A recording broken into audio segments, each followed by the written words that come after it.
Waktu itu suaranya mengguncangkan bumi.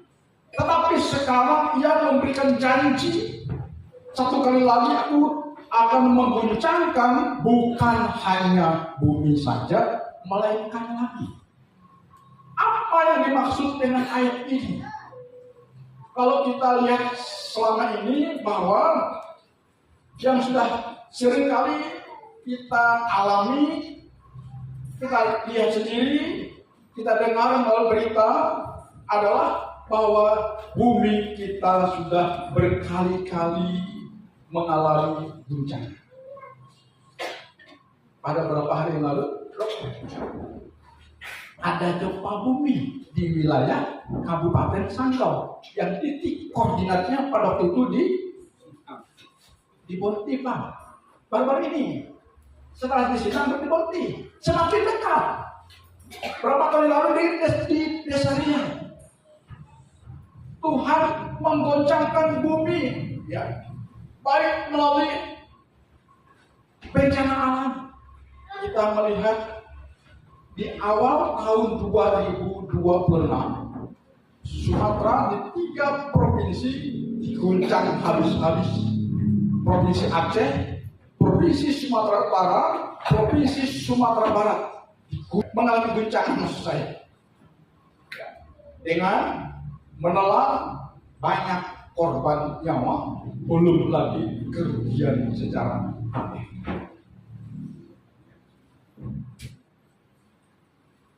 Kita sudah tahu, tetapi hari ini yang jarang kita dengar bahwa Tuhan mengatakan, satu kali lagi aku akan menggoncangkan bukan hanya bumi saja, melainkan langit juga.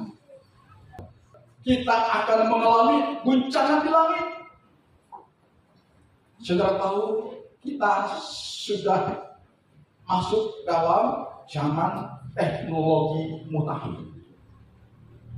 Kita sudah berada dalam era teknologi mutakhir. Ya. Apa yang hari-hari ini menjadi kebanggaan dan andalan umat manusia? Dan tanpa itu manusia pasti merasa hidupnya tidak ada. Ya. Semua yang ada di muka bumi ini pasti membutuhkan itu. Dan semua kita akan mengandalkan itu, berharap kepada itu, dan itu menjadi kebanggaan buat manusia. Sudah tahu teknologi apa itu? Ada yang tahu? Teknologi apa? Bukan AI. Bukan. Apa itu? Itu posisi di langit. Teknologi apa? Oke, itu yang maksud satelit. Teknologi satelit, saudara. Coba sekarang waktu lagi sedang gencatan senjata antara Israel, Amerika dan Iran, termasuk dengan proksi-proksinya, Houthi, Hamas, Hizbullah. Mengapa Israel sebagai negara yang paling kecil hampir tidak terbaca di peta kalau tidak disebut? Kenapa? Tapi dia sangat berjaya. Kenapa? Karena mereka memiliki teknologi satelit. Jadi perang mutakhir tidak akan bisa terjadi tanpa ada teknologi satelit. Makanya, ya, Israel bisa memantau dari ketinggian sana tentang pergerakan musuh. Tidak mungkin Israel mengirimkan sebuah spionase atau seorang mata-mata dengan membawa kamera untuk memotret posisi musuh. Tidak mungkin. Tapi dengan teknologi satelit, Israel mampu menghancurkan musuh. Bahkan melalui teknologi satelit, Indonesia ini sudah ada dalam peta elit global. Mengerikan, saudara. Bayangkan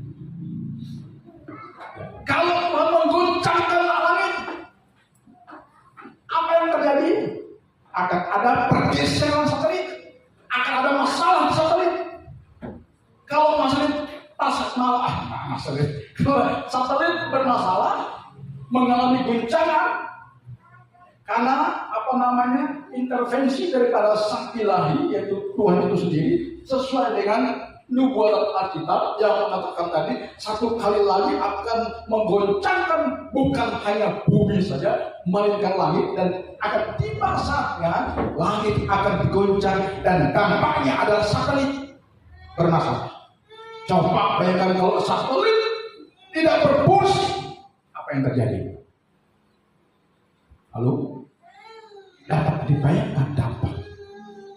Kalau satelit tidak berfungsi dengan baik, dunia akan chaos. Tanya Ibu Mary, gimana transaksinya? Kalau satelit bermasalah, akan berdampak kepada internet, akan berdampak kepada transaksi ekonomi melalui bank dan sebagainya, akan berdampak. Kalau satelit atau langit digoncang oleh Tuhan, apakah ini hanya sebatas sebatas ilusi dari penulisan kita? Tidak. Ini nubuatan, Bapak Ibu. Ini nubuatan. Kalau nubuatan dari Tuhan, maka kita tinggal menunggu kapan itu bisa terjadi dan akan terjadi.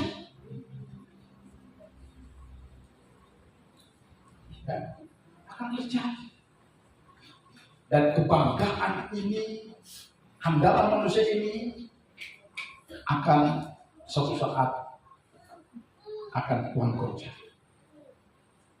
Dan kalau itu terjadi, sangat mengerikan, saudara-saudara. Karena itu sekali lagi kami sebagai hamba Tuhan selalu mengingatkan kita bahwa dunia ini yang sedang kita nikmati dengan segala keindahannya, dengan segala kenyamanannya, dengan segala fasilitasnya, akan mengalami guncangan. Dan guncangan itu pasti menyakitkan jiwa, pasti menyakitkan. Karena sekarang kita memang patut berbangga diri, karena dengan adanya teknologi satelit kita menjadi nyaman. Kita tidak perlu bawa uang cash kemana-mana. Kita pergi ke Amerika, kita pergi kemana-mana seluruh dunia. Cukup kita bawa satu kad saja, saudara. Cukup. Seperti saya pernah ke Yordania. Kami pulang dari Mesir ke Israel, ke Yordania. Jadi dolar saya sudah menipis. Karena saya ingin mau membeli kenang-kenangan di salah satu toko di Yordania. Lalu saya berpikir, gimana sekarang ini? Kita mau pergi ke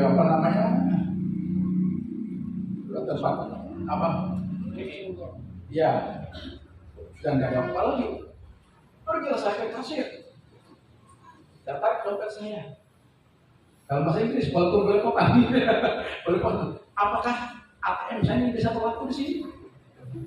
Saya bilang kasir toko Yordania, apakah ATM saya ini, ATM Indonesia bisa berlaku di sini untuk membayar belajar saya?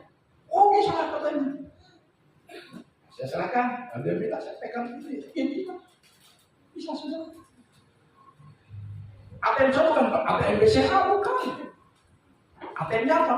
Bank lokal, Bank Rakyat Indonesia, BRI, Bank Akar Rumput, ya, berlaku, saudara. Berlaku di luar negeri. Itu bisa terjadi karena adanya teknologi. Katakan amin. Itu terjadi karena teknologi. Tapi bayangkan saudara, kalau kita sudah enak, nyaman dengan teknologi, tiba-tiba Tuhan goncang. Apa yang terjadi? Pasti kita akan mengalami ketidaknyamanan dalam hidup. Mau tidak mau, setuju atau tidak setuju, itu pasti akan terjadi. Cuma waktunya kapan? Mungkin tidak tahun 2026, mungkin tidak tahun 2027, mungkin tidak tahun 2030, mungkin tidak tahu. Tapi ini pasti akan terjadi. Ya. Jadi anak-anak muda yang masih memiliki tingkat kesempatan hidup masih lebih panjang daripada kami, ya, bekali diri saudara. Amin. Ya. Jangan terlena dengan kenyamanan dunia. Ulang lagi, jangan terlena dengan kenyamanan dunia lalu kita lupa mempersiapkan diri kita untuk menghadapi goncangan yang akan dihadapi oleh dunia dan kita pasti akan terdampak olehnya. Karena itu firman Tuhan hari ini mengingatkan kita, ya, dalam kita menghadapi masa sulit ini, karena manakala ini terjadi, maka dunia akan mengalami masa paceklik karena tidak bisa transaksi. Negara bisa mengalami chaos, tidak hanya Indonesia. Jadi sebagai umat Tuhan, kemana larinya kita? Satu hal yang Tuhan inginkan dari kita adalah yaitu kita jangan bergeser dari iman kepada Tuhan Yesus Kristus. Amin. Jangan mudah terhanyut, jangan mudah digoncangkan oleh masalah dunia sehingga iman kita mengalami guncangan sehingga kita lari keluar dari rancangan Tuhan yang baik buat kita. Ini yang Tuhan mau kepada kita hari ini. Tuhan mau kita tetap memelihara keberlangsungan iman kita. Amin. Pelihara keberlangsungan iman kita dan upayakan iman kita tetap sehat. Amin. Tetap bertumbuh. Amin. Dan kita tidak lagi berkutat dengan masalah dosa dunia. Ini yang Tuhan mau dari kita.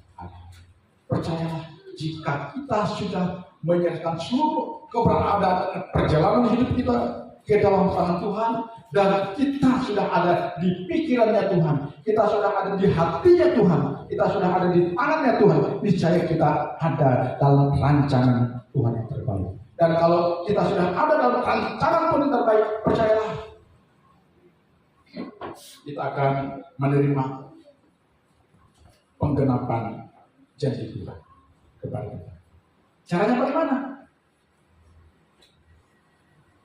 Caranya, saya tidak memberikan caranya, tapi dengan keyakinan kita, Tuhan punya 1000 atau bahkan berjuta-juta cara menyatakan kuasa kasih pembelaannya kepada kita.